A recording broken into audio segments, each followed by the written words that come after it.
C'est une petite phrase, hier, du ministre de l'Intérieur. À ce stade, il n'y a pas de pagaille.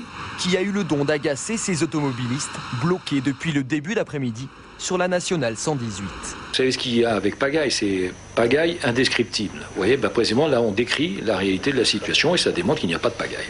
Météo France n'avait pas prévu cet épisode neigeux, en tout cas pas son intensité, puisque les prévisions c'était 3 cm et qu'il est tombé, je crois, 12 cm sur Paris même et 20 cm sur certaines régions de la banlieue.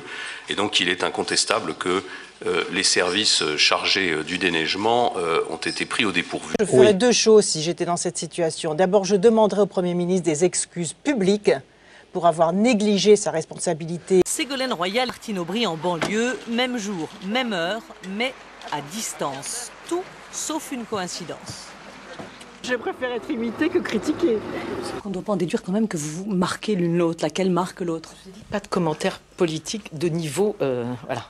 Quel est ce niveau, Un niveau auquel je ne voudrais pas me mettre, voilà. Ils sont en train de reproduire exactement la même erreur. Mais pour une raison de fond, comment voulez-vous dissocier le projet de la personne qui le porte? Qu'est-ce qui est encore de gauche chez vous?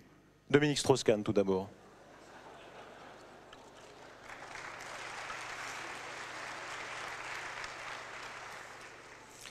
Vous lisez trop les journaux, vous? Non, certainement pas. J'ai étudié votre biographie.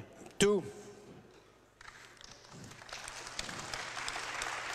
Quel cadeau a fait Nicolas Sarkozy à Dominique Strauss-Kahn en le nommant au FMI? Je ne sais pas s'il avait un calcul. S'il avait un calcul de l'éloigner, il lui a rendu un grand service. Parce que quand on est loin, on est toujours populaire. Mais à un moment, le problème quand on est loin et qu'on veut être candidat, c'est qu'on vient très près. Un dernier mot. Et donc, à ce moment-là, on prend le risque. Mais DSK, il vous chiffonne un peu le nez, c'est ça? J'avais dit c'est ça ce que une vous fois. aviez dit. Non, c'est pas lui, c'est pas sa personne. C'est sa politique, quoi. Non, c'est que enfin, le statut, du FMI, voilà, le statut de directeur du FMI. Je crois que Dominique Strauss-Kahn est intellectuellement aujourd'hui le plus apte à trouver des compromis dans la gauche et avec les possibles partenaires de la gauche pour nous faire avancer. Daniel Cohn-Bendit, lui, il a voté DSK. Hein. Oui, lui, il a choisi. Mais il avait choisi différemment avant. Oh, oui. Mais c'est Dany, il choisit, lui. Moi, je l'ai connu en 68, ça fait 42 ans qu'il nous emmerde, et c'est son rôle.